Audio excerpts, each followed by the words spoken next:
ja tõstame pea üles, lukk ülespoole, tõstame pilgu ülespoole. Lukk vindab õlgu külgi ülespoole. Hingame vabalt. Lõug tõmbame enda poole, vaatame maha. Lukk liigub ülespoole. Vaatame ettepoole.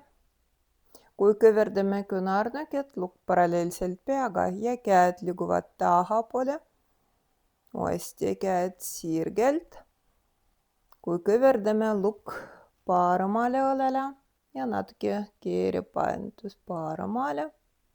Süvalt tuleme tagasi, lukk üles ja vasakule õlele ja keerepaindus vasakule.